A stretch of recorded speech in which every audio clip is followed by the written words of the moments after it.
Now we're on. Let me see. Don't have.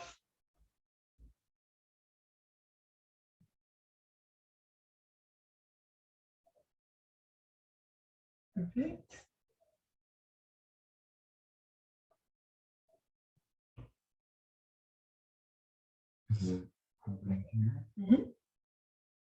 Just share it. Hi. Hey, Is it working? it's working. We're live. We're live. Hi, everyone. How are we doing, Erika? Welcome, Good. one, to the post-worlds version of Lais and the Coach. This evening we have a special guest. It is not her first time on the show. She is returning to the show, and we did wrong by not interviewing her after the other show. I know. So welcome back, Erika, WBFF Pro, fresh off the stage. Yeah. Top Thank you for 10 having me. in the world. Yes, girl. Thank How you are for you? having me. I'm really excited. It's been a while. No, since her first show. No. Yep, since the first show. Yeah, we had the little desk. And we Yep. had the wall. Yeah. It was Back in the great. gym. Yep. Back in the gym. Back in the gym. So how are you feeling today, or since the show's over? I'm feeling great. I'm actually getting really pumped for my next show. I think I'm really starting to embrace the whole bulking, getting heavier and stronger, lifting heavier phase of the competition.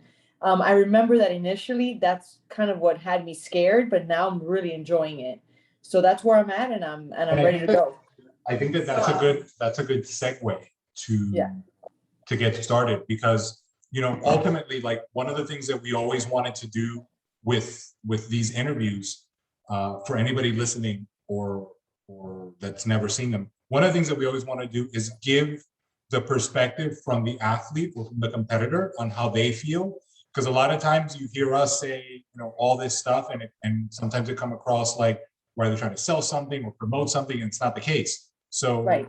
the purpose of the interview is always to give that, like, how did you feel on that side type story, right? Of course. So let's go back to that. So if for any of you that didn't know, Erika had competed many years ago, right? How long before you met us? My first competition was in 2009 Okay, so 2009, and then you didn't compete again for 10 years. for 10 years, right? Before we started working together. So maybe we start there, because that'll give context to what you just said. Okay. Okay, so you competed in 2009. How was that? How was that for you? So in 2009, I've been running, or I stopped running now, but I began running in 2008. And then in 2009, I decided that I wanted to do a fitness competition. So I competed in the bikini category with MPC. And I remember that experience for me, I didn't enjoy it at all. It was too restrictive for me. And it was probably the most difficult 16 weeks of my life. The dieting part. The dieting? The dieting part, it was so difficult. The food was horrible. I just couldn't. I did it because once I commit myself to something, I do it, and I do it right. But with that being said, I do feel like it messed me up big time. My mindset, the way I felt, everything. And so I vowed to never do another fitness competition again. I said I would never put myself in that situation again, because psychologically, it really messed me up. I overheard or heard somebody say that you were eating like cold fish out of a bag. Yep. So I've been in law enforcement now for 15 years. And during that time, I was working road patrol, and I worked midnights. I didn't have access to an office or a microwave. We had to eat out on the road. And like I said, once I'm committed to something, I'm going to do it. And I was eating every 3 hours tilapia with green beans, and I had nowhere to heat up that food. So I would put them inside Ziploc bags. And as you know, the tilapia turns like into this jelly, like it's slimy. And I was literally eating this tilapia slimy out of a Ziploc bag and stiff green beans, but I had to get in the food. So again, the experience was so horrible for me that I said I could never do this again. Yeah, I mean, anybody, right? Like, Your hats off for even seeing that through. I would have quit the first week. No, I mean, all sugars were taken out. I remember my coach at the time said, I'm letting you have coffee, but you're not supposed to drink coffee either. And I said, well, I can't live without coffee. I work midnights. I need coffee. So I was drinking, obviously the coffee black. And again, I think that, what happened was that I think that he just didn't prep me mentally for what I was about to endure. And that is such a big part about competing. It's not just the physical. It's not just about the weights. It's the mindset that you need to go into it with. You have to be, 100%. Yeah. So you did that one show and you're like, I'm never again doing another show. And you just kind of dove into all the running, right? You like you said. And then for the next 10 years, I competed in marathons and 5Ks, and I became this ultra runner. And then what ended up happening was, by the time that I met you guys in 2019, I had already accomplished all of my running goals. Okay. So I was starting to get jaded by it. I was starting to get bored. And the story of how we met, right? So right. I had this stranger named Lais send me a message on Instagram. I slid into your DMs. Sending me messages on Instagram saying, hey, you should come to one of our seminars. I would really like for you to be a part of the team. I'm like, this can't be real. And of course, I'm paranoid because I'm a cop. And I'm like, this cannot be real. So I kind of brushed you off for a few DMs. But you were so persistent. And then I said, you know what? I have nothing to lose. And I remember you invited me to one of the seminars. And I'm like, let me see if this is for real. And I'm like creeping up into your gym. I'm like, is it a real gym? Okay, this is real. She's for real, And so I went to that one seminar back in 2019. And coach, you started the conversation, but then coach started elaborating on how the process works. And he had me on, I will never restrict anything that you eat. And I said, there's no way.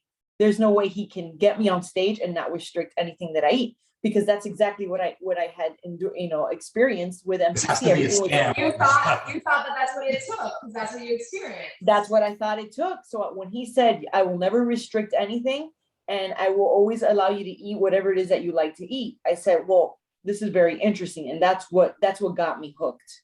Him saying that. And obviously to this day, it's been the case. I've never had anything restricted. So that's why I'm still here. Here we are. It's funny because I think there's only two people, possibly three, but I think it was only two ever that I've reached out to on Instagram for this. And it was both times because you and the other person ended up on my explore page, and your body was already so amazing. And I was like, oh my God, she's so confident. She's beautiful. I'm like, she'd be so perfect for this specifically, because, the WBFF is beauty, fitness, and fashion. And you had, so much going on. You had like your pop stuff, but also your fashion stuff. I'm like, I have to reach out to her. But it's funny because it's not something that I've done since. All these years that we've been doing it, I've only really done that twice. And it's so interesting how you said, like, here we are still, it's sometimes you just gotta do it. Because for whatever reason, I felt called to be like, I'm gonna like nudge her because she'd be great for this. And, and at the time we were mostly getting, team members that were in Miami, and I was like, and she's in Miami, like I have to. But it's not something that I had ever really done. And I can't believe like where it all ended up leading. It was divine. It was meant to be. Yes, for sure. For sure. Yes. So we got ready for that first show. And sure enough, I think that one of the things that you touched on was like being mentally prepared. During that first process, I think that one of the hurdles was just overcoming the style of eating that the trauma that we promote, because that you had too. Because I always say, or I always thought, I'm like, you're going to go through this process, you're going to get on stage, you're going to look great on stage, but if you can't keep that, then to me it's like, what's the point, right? Like, so I always come from the perspective of, we're going to do all this stuff to get you there, but we should do it in a way that allows you to keep it once you get off. And that first prep was a lot of like trust building. Yeah. Right? Yes. Like, it had been a long time since you had had a lot of the things that I was giving you the green light on. And you had come from a previous experience that was nothing like this. So it probably made that trust even harder. And we were complete strangers. It's not like someone referred to you. You know, we were complete strangers. You had experienced something completely different. So you had like PTSD from this one show prep. It was definitely getting over the hurdle of those preconceptions, right? That I already had. And obviously developing that trust in you. But somehow I always had faith, because I would look at Lais and I'm like, if she looks like that and he's maintaining her like that, then he's doing something right.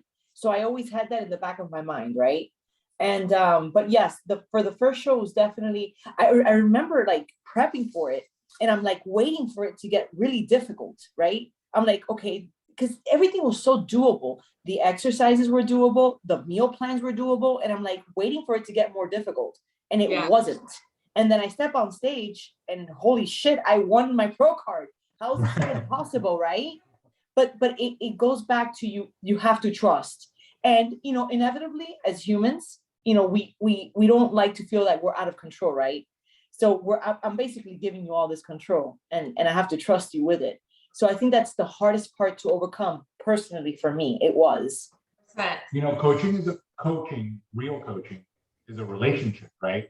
And it takes time to develop and simmer. Like it's a lot of times if somebody comes to us because somebody sent them, then they've already heard some stuff from somebody else, but it still has to click with us. Like, I may have done wonders for somebody, but if we don't click, then it doesn't click. So I think that sometimes in this coaching relationship, people don't realize that it does take time before we get to a place where I can text Erika now and say, hey, I think that you should have all these things. And she's going to go eat all those things, right? Well, literally just happened at Worlds. You were like, we need French fries. And she's like, what? I get French fries? You didn't say, wait, no, I can't. Like, you're crazy. Or you were like, yes, how much? So this is the thing, you know, this is what you specialize in. Why would I question that? This is your job, right? You're my coach. And if you're telling me to do something, I have to do it. And so, and that's actually a really important point that you bring out, because, you know, a lot of people think that, oh, it's because you have good genes, or, oh, it's because you already came with a good body. No, it's not that. It's that I'm consistent, number one. And number two, I listen to my coach. And I do exactly as he says, without missing one thing. And if you do that, you will be successful. 100%. You know, I can't say it enough times, right? Because most of the time the obstacle is in following the recipe, right? Everybody wants to add a little something extra to the recipe, a little more salt, a little more sugar, a little bit more this if they're making a cake or whatever. Like, the recipe is in place for you to get the outcome you want. Yeah. Especially the way that we do it, which I know firsthand is very, very different. But the outcome is in place for you to succeed, not for me to succeed, right? It's like, we're doing all of this so that you can get the outcome you want.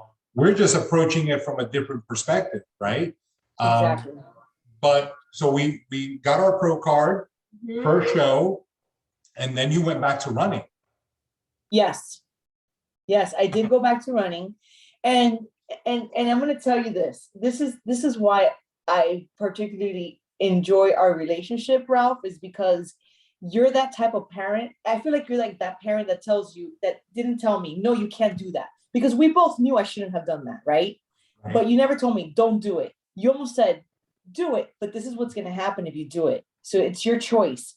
And I did. I went back to running, and guess what? I wasn't as successful, or as I didn't place as I wanted to place in the following show, because I was running and it was depleting my muscles. You can't do both. And when because when Erika says she's running, like, she's not going for a jog. Yeah. Like, she is running. She's a runner. Like, you know, like we watched, like, we were driving down Miami Lakes one time, and there was I think it was a 5K, and Erika's by herself in the front. She's fucking bolting. I'm like, oh my God. She's racing. Yeah. So it was a lot of wear and tear on a lot of the muscle, and running takes a lot of energy, right? Running requires a lot of energy, and it's hard to sustain muscle when you are pounding and putting so many miles in. So it's not running as bad weightlifting is good. It's the goals were different. Yeah, it's And- literally an opposing goal. So we need Exactly. But I always think that you should do the things you enjoy, right? But again, as the coach, I'm going to say, here are the possibilities. Yeah. But now you have the information, we'll move forward, right? Yeah. Like, Ultimately, it's your journey. Right. It's always up to you. but then she came and said, I want to be competitive, Yep. right? She said, listen, I really want to be competitive. And then I said, we're going to have to suffer, you know? Yeah, you basically said, you want to be a pro, then you need to act like one. And you know what? But it was true. Like I couldn't run anymore because if I wanted, especially that I wanted to go to the fitness category, there was no way that I could be doing 100 miles a week of running and doing this. It's completely, it's polar opposites. You can't do that. Right. Is that what you were running? 100 miles a week. I was running about 80 miles. Yeah, that's what I have. That's what I I have. don't even walk 80 miles a week, probably. It's incredible. It's But we insane. did have to have that talk. And again, because there is a relationship that's built on communication, we can be upfront about it. Right. And nothing that I was ever going to say was going to come off wrong, because I'm always coming from if this is the goal, then this is what it's going to take. this is what it's going to take. Yeah.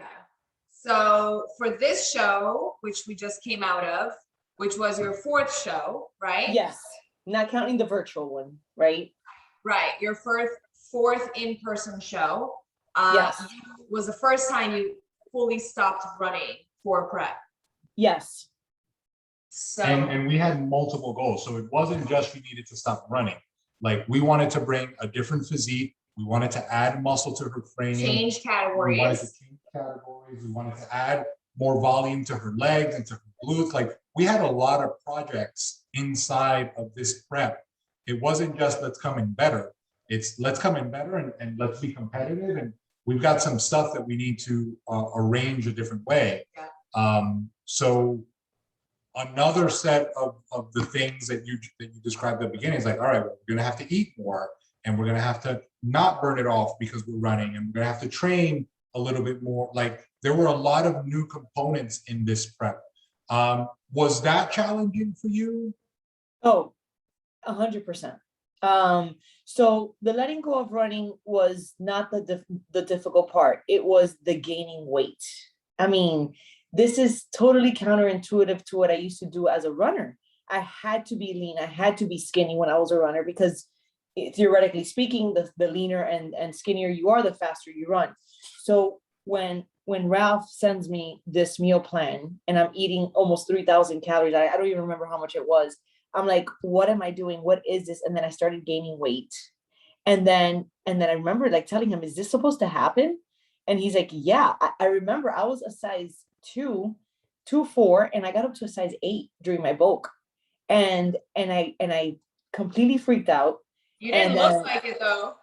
Yeah, I did. I mean, it was mainly in my thighs, right? Because my legs were getting bigger. And I remember telling coach, is this normal? Is this supposed to happen? He's like, of course, we're building muscle. This is, of course, you need all this food in order to build muscle. And How many again, I was pounds are we talking about though? How many pounds are we actually talking about? I went up to like 152, and I had started off with him. I gained about 12 pounds Okay. in the scale, but that's like, it fluctuates, right? Totally. I'm asking because a lot of times when people talk about this bulking season, a lot of times the description is 20 pounds, 30 pounds, right? Like, a lot of athletes live 20, 30 pounds off of their stage weight normally. And I know that to you or to anybody, when you start to see that change, it feels like a lot more than it actually probably is. And 12 pounds distributed and while building muscle looks very different than 12 pounds of fat, obviously. Right. But I'm sure it's such a mind fuck to see the scale go up that much, even though that's the goal. Even though the goal is to build, you're still, it's a struggle. And again, that weight gain is relative because I came in so skinny already. Remember, I had no glutes, I had no legs, because as an endurance runner, you wear and tear those muscles. You don't have any of those muscles. So it was very challenging. He had a lot, he needed to basically build up all those muscles for me. So of course I needed to eat and bulk up and eat and get bigger. So that for me was the most challenging part. And then of course, we're human, so we question. I'm like, oh my gosh, is this supposed to happen? What? I remember in the middle of a prep, and I normally have it together. I normally don't call Ralph. I feel very like comfortable with everything he tells me to do. But then one day I looked at myself and I said, there's no way I'm going to look the way that I need to look for in Vegas. There's no way. My legs look super fat. And I remember texting, it was like 10:30 at night. I was posing and I look at myself and I said, no, I have to send them a message. I'm going to go crazy. I can't go to sleep. And he's like, Erika, you seriously need to relax. Everything's going to come together. I promise, like everything's going to fall in its place. And I said, Ralph, you know that I trust you and I know that you won't let me down. He's like, you're going to see. He's like, you're actually going to go back to the same clothes that you were wearing. And I'm like, there's no way after gaining all this weight. And sure enough, it happened just like that. Like I was back fitting into my clothes and it was loose on me. So that was interesting. And you got the outcome that you wanted, which was bigger, fuller legs and glutes, which you need for this show and you wanted personally. I couldn't be happier with my physique for this show. 2 days ago, I looked at my stage pictures and I'm like, holy crap, I cannot believe that's me. And that's what I look like. Because remember, it was an amazing feeling, like, because, you know, one might look at me and say, oh, well, you know, you might need bigger, whatever, but you should see what I looked like before. I had no muscle. You're comparing my muscles. Yeah. You know, so I'm extremely happy with my results. And for a reference point, when did we first decide to go all in on this show? I think it was about 5 months before, 5 or 6 months. Yeah, so we're not talking a year or two. No. Like we talked about it like in February. Yes, correct. And we were like, she said, do you really think I can? And I was like, you really can. But I said, we need to start now. And she just, the thing is that she went all in, right? There wasn't like, well, let me think about it now. I was like, no, like, we're going to do this. We're going to do this. And she executes to the T. To the T. Yeah. And inside of that, there were trips, there were getaways, there were vacations, there were fun times. Like you didn't live like a monk for 5 months to get this outcome. Not at all. I have 2 young children. I don't have the luxury of doing that. So like you said, we took multiple trips. I remember going on one trip where I was in the middle of a farm and I literally like had to just grab whatever was around me and use as weights. And I had to get creative. I ran on a dirt road, or I walked on a dirt road to do my cardio. For me, there's no excuses. I will figure it out wherever I am. Yeah. But yes, there were some challenging times, but I figured it out. Of course, because let's talk about you wanted to do it. Yeah. Because I'm glad that you brought them up. So you're a mom. I was just going to say that for anyone who missed it, she's a mom of 2. Right. So how do you navigate that part? How do you navigate, we'll talk about the work later, but how do you navigate being a mom, being present, and this goal? Because this goal is very selfish, right?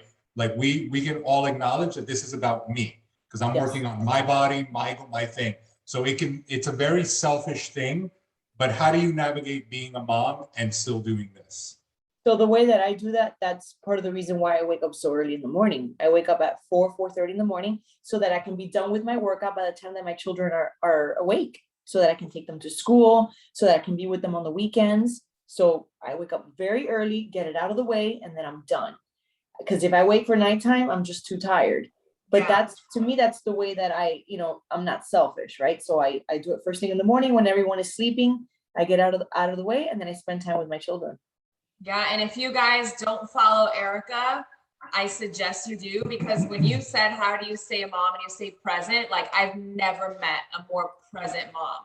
Like, and it's not just on social media. I've seen it firsthand, like, you know, her bringing her kids to her posing sessions. But if you watch on social media, like she is like, I don't know how you do it. Like all of these moms out here, me included, need lessons. She is present. She does projects and she does homework and she does ice cream and she does outside time. And I'm just like, I get exhausted watching you.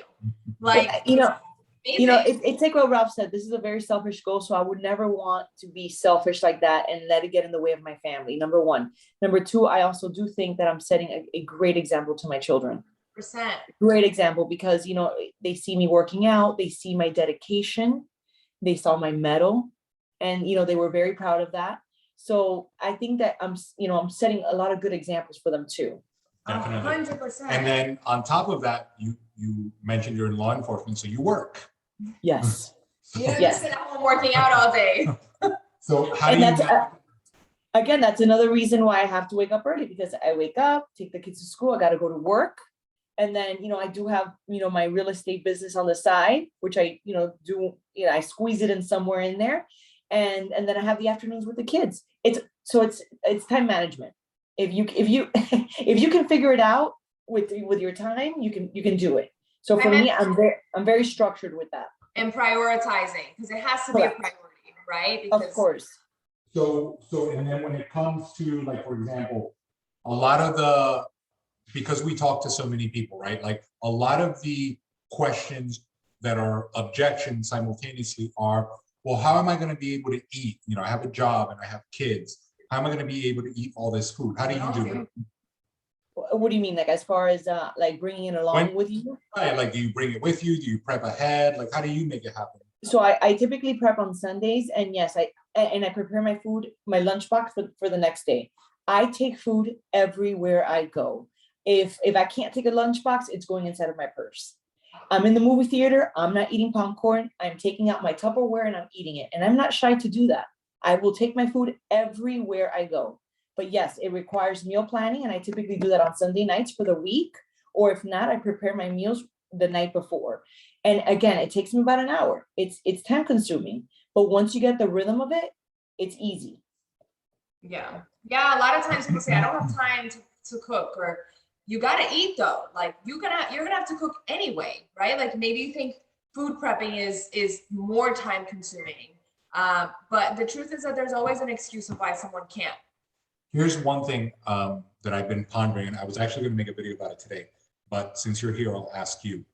How much of the objection do you think is related to having to be consistent versus actually eating the food? Because, like what she said, like, you're gonna have to eat at some point, right? Like, we're all human, we got to eat something.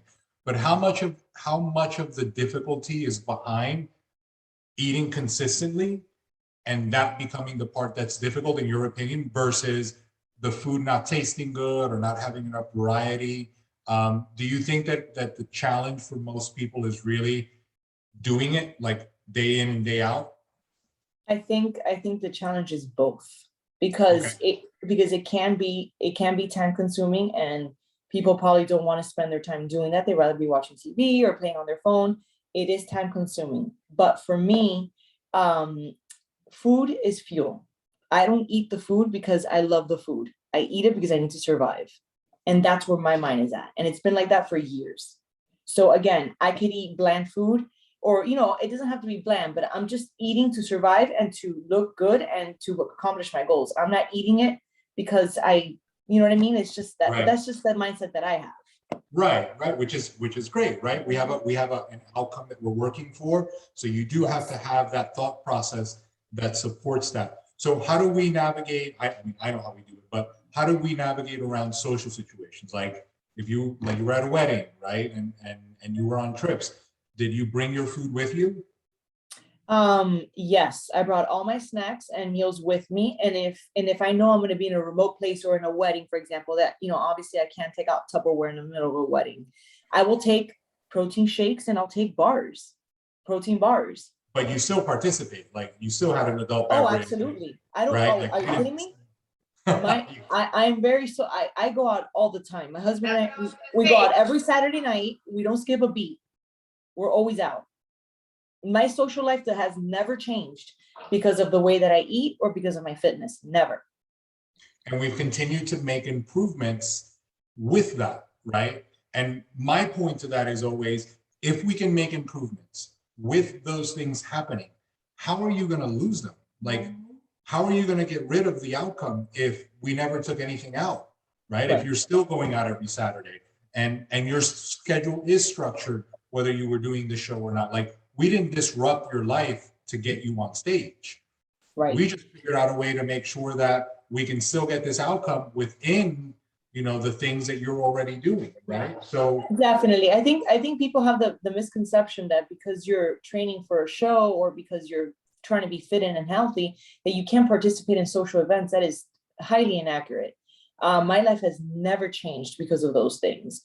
And I think that when people understand that it's a lifestyle and you learn to adapt to that lifestyle, that it's actually very easy to live in that kind of lifestyle. It becomes normal. It becomes your new normal. Yeah. Like, it does take a certain level of commitment, right? And it does take maybe sometimes not participating in everything. Mhm. Like if you go to the movies, you don't need the popcorn, the soda, and the chocolate, right?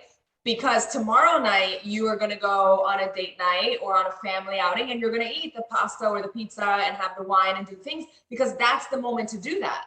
And then the moments that it's not the moment to do that, then you take your food and your bars and your Tupperware. So it's not like it's a free for all, but it's not like you can't do anything. You just have to pick your moments, you know? Yeah, that's called balance, right? It's balancing it out. And I think that's very healthy to do that. Exactly. And you feel better that way too.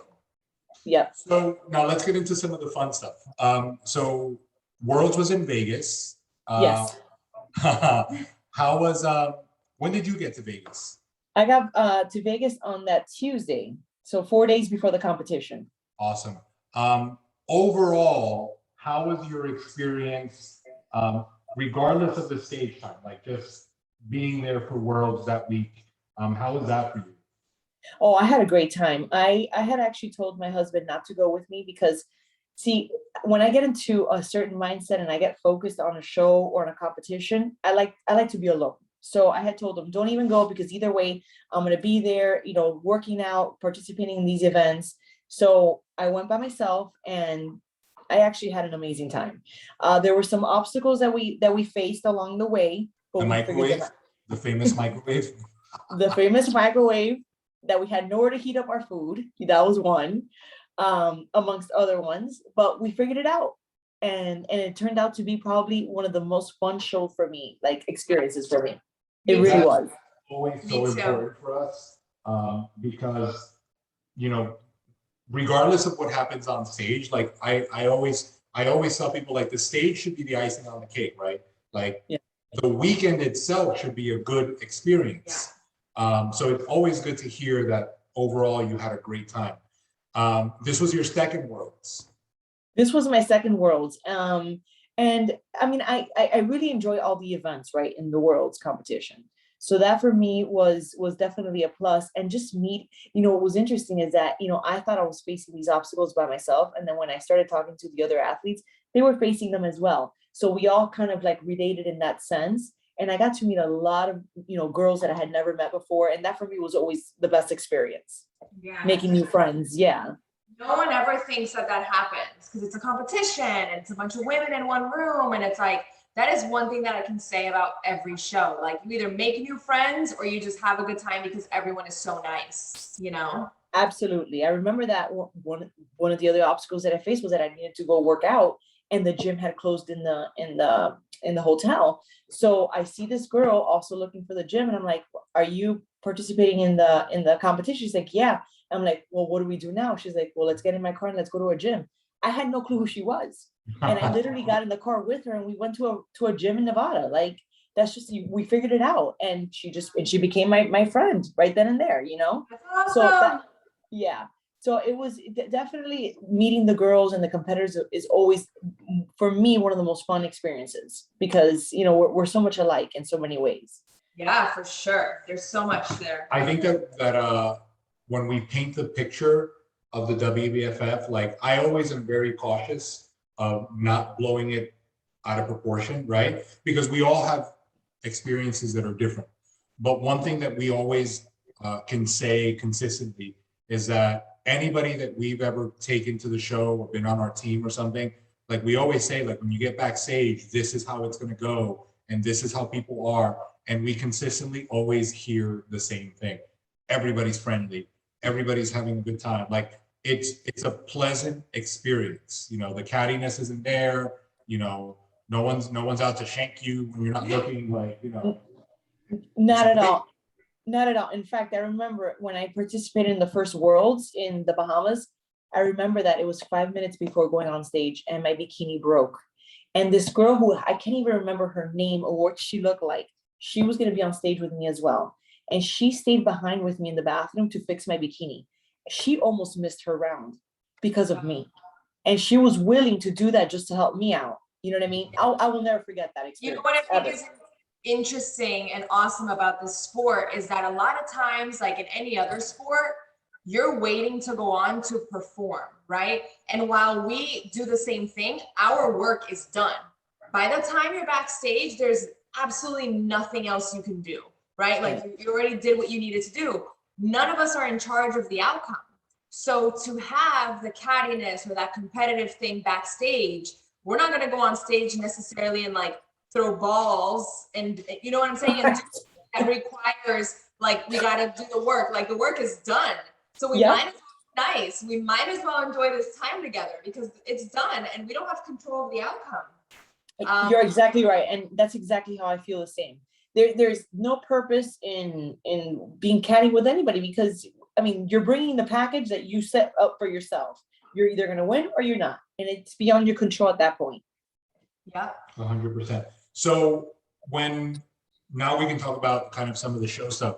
So you felt confident with your physique, with the package that we put together, going on stage. And in your category, you have 2 rounds. You come out in a bikini and you come out in theme wear, right? Yes. How did you put together your pieces? So for my bikini round, I was inspired by Michael Jackson, which is why I was black and gold and red. And that's why I had the gloves and all that stuff and all the glitter. So that's what inspired me for that one. But for my theme wear round, because my roots I'm Cuban, I decided to be a Tropicana girl from the Copacabana. And that was where my theme was set up from. And we'll put pictures in the. It looks so cool. Super cool. And then one of the things that always drew us to the WBFF was you look at the theme wear, the costumes, right? But then with the costume is this fit, hard physique. It's not like if you go to a club or something and there's girls dancing, there's girls dancing. But this is completely different. It's a hard, tight, fit, tan physique. It brings a completely different element to the theme wear. And it looked great on stage. Your pictures look fantastic. But one of the best things from my side is always, obviously I know what you look like at all the other shows, but seeing the work that we put together for this one, like seeing it play out, regardless of placing, we had already won because it came in so much better. So that's an interesting point you're bringing across because for me, when I compete in every show, I have a goal in every show, and it's not necessarily to win. So my goal for this show was to walk on that stage and be confident, have good posture, be better with my posing, and just all around just be more confident in the way that I walked, in the way that I posed, and just be confident about my physique. And I truly feel like I accomplished that in this competition. I was so proud of the way that I looked physically that I went out there thinking that I was the shit. Yeah. Okay. And I felt like I accomplished my goal, whether I won or not. And my goals will change. They will shift along the way. But that was my goal for that one. And I think I did it. That's so powerful. Like I can tell you as a competitor and as a coach, there are no amount of compliments from the outside that can give that kind of feeling to somebody. Like the entire world can tell you how beautiful you looked and how much you rocked that stage. And that's nice to hear. But to feel it from yourself, like for you to feel like, holy shit, like I look amazing, right? Like I changed so much from 6 months ago from the other shows. And I went up there and I rocked it like I wanted to. Like that feeling of you feeling like you just did that the way you wanted to and then some is beyond like what any compliment anyone else can give you, 100%. 100%. So yes, I'm very happy with the outcome, and I do feel like I accomplished my goals for this show. And you placed top 10 in the world. And I placed top 10. I was in shock. And a stacked lineup. Like the show, like the amount of pros that came out to compete, in a very stacked and competitive lineup. I mean, I ultimately, again, the win is in the work that you put in and all of the things that you said. But then the other accolade and be like, wow, and on top of that, it's one of the best physiques in the world, like, is always, you know, icing on the cake. Totally. Oh yeah. Yeah, because I mean, as we know, Worlds is the most difficult competition. The best of the best of the best come out here. All the girls from the different countries. It's the best physiques from, you know, from the smaller shows. So it's obviously a tougher competition. So yeah, me winning top 10, I'm very proud of that. Very. That's So awesome. And you know, one of the conversations with competitors is there should always be phases to the competitive journey, right? Like the first one, the only goal is to get on stage. Like let's cross that finish line. Like let's get on stage, right? If you're running a marathon, the goal is to finish. Correct. If it's your first time, you're not trying to Make win. record time. Right, you're not trying to win your first time out. You want to finish. So for the competitors, the first goal is always like, let's do everything that we can to bring the best body that we can and make it all the way to the stage and do the thing, right? And then once we do that, now we can work on improving that if the competitor decides to continue. And once you've competed a few times, now we can talk about strategizing to win. Correct. Times along the journey, people focus on the winning part first. Yeah, And- and steps. And they haven't even done the show yet. You have said something that's so important, and that is in comparing running to what you just said. It took me 5 years to get the time that I wanted to in my marathon. It took me 10 years to get the time that I wanted in my 5K. But I always knew that it was going to take time, because it takes time to develop your skills. It's the same thing with fitness competitions. You're not going to get what you want the first time. That's just not the way it works. It takes time. And I'm very aware of that. And I'm okay accepting that it might take some time for me to get whatever it is that I want to get. But it's part of the journey, and you have to accept that. Part of the 100%. journey. And the place that we're in now is more of a strategic, like, Exactly. Now we can look at strategy and say, how much time do we need to make these improvements? What show is going to be best? Like, we're trying to come in and win now, right? So it's not just about making improvements. It's about what kind of improvements do we need to make to be in that first call out where we are like fighting for that first place, right? Yes. But we can have that conversation now. It's because of all the work that you've done, and because you've executed, and because as a result of execution, your body's changed. It all goes together. Yes. And it's only because of that we're in the place that we're in. And it's only been 2 years. It's not like, No, that's you know, insane. so it's a testament to you executing, I think, more than to whatever plan we put together, because the plan only works if you're executing it, right? Yeah. And I say this to everybody. It's like, you have this amazing workout, but if you never do it, then it's not an amazing workout anymore, right? It's the execution of the plan is the part that brings that out. Now, in this dynamic, then we can like elaborate as things happen, like, yeah, let's do this and let's do the other. Like, but in any sport, you have that. Your running coach gives you feedback on things that you can improve, right? In any sport, in basketball and football, as a coach writing plays because they could see things from a different place. But you still got to execute that play. Yeah.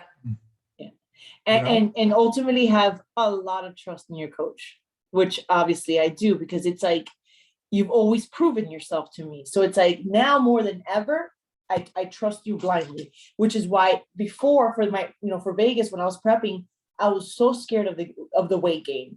And then now it's like, let's do it. I'm ready. I'm ready to get big. I'm ready to gain weight. And Let's even do that, it. like, even that is part of the process, right? Like, It's part of the process, and I'm not scared anymore. Why? Because you've always proven yourself to me. You proved yourself again in Vegas, and I said, man, this, obviously he really knows what he's doing. So it's like, and not that I've ever doubted you, but again, it's that control thing, right? It's that control thing. But yes, so now I'm like you said, I'm ready to strategize and just move forward.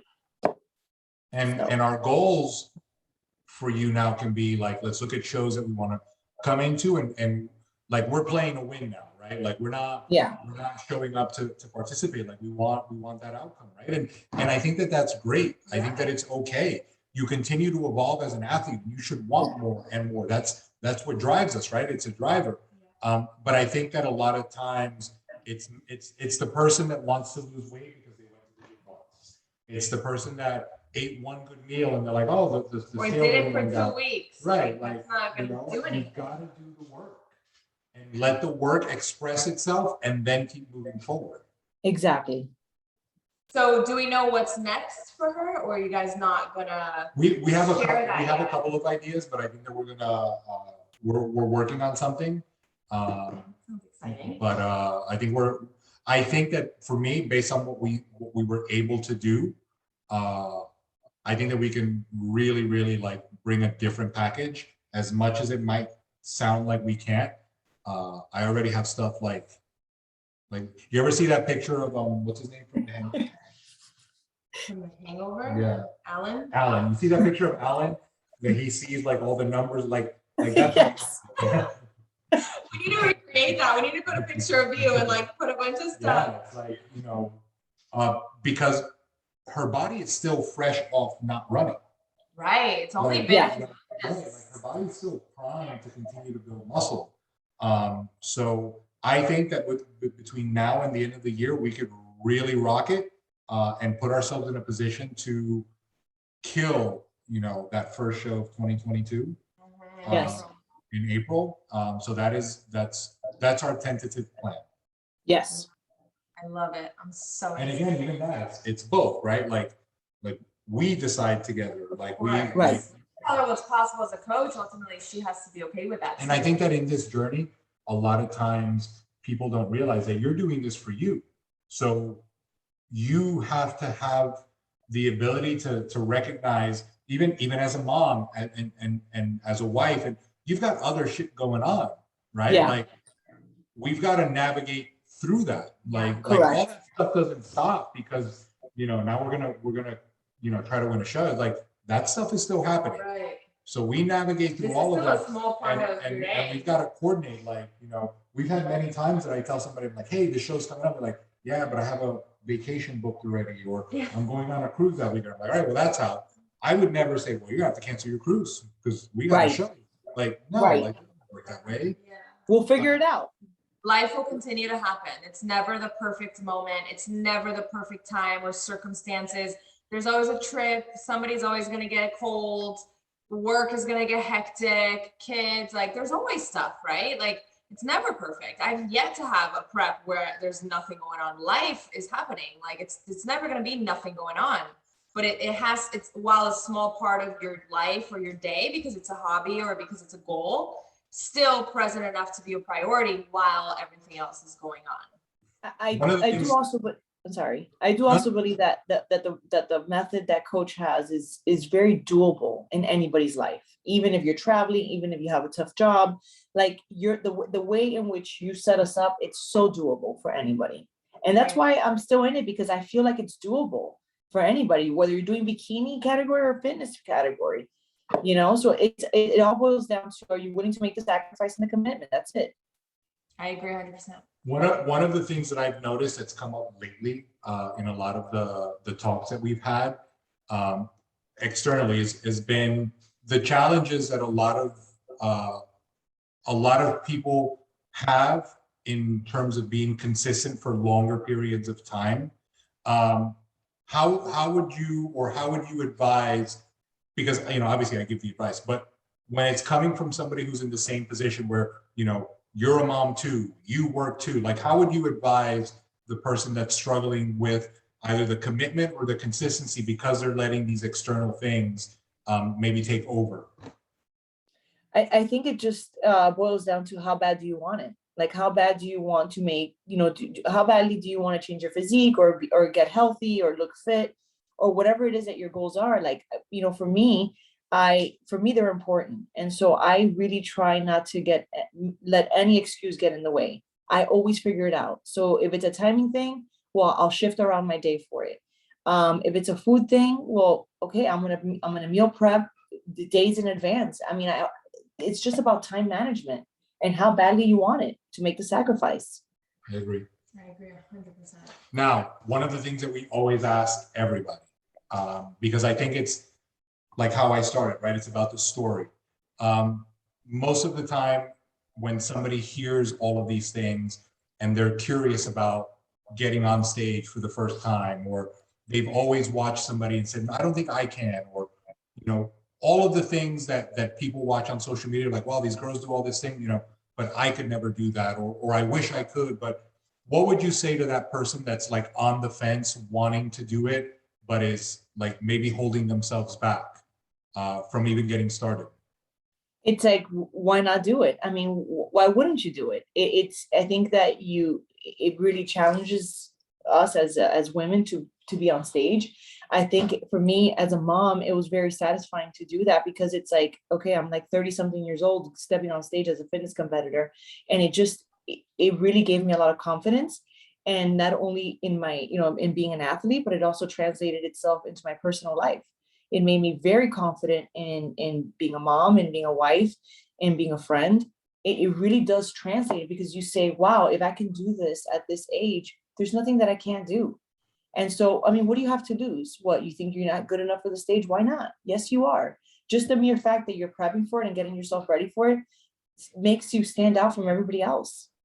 You know, just putting in the time to meal prep, putting in the time to exercise makes you stand out. So, Yeah. so that in itself, these competitors should feel very proud about that. That in itself.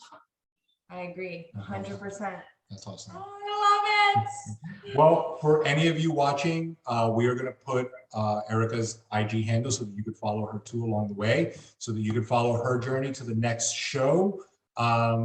For any of you listening, I'll put that in the show notes as well.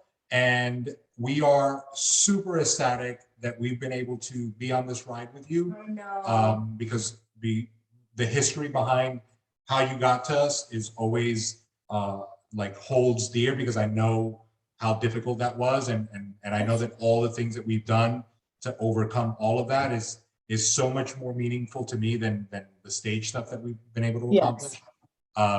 But it's always a pleasure to chat with you, and I can't wait to have you back on the show.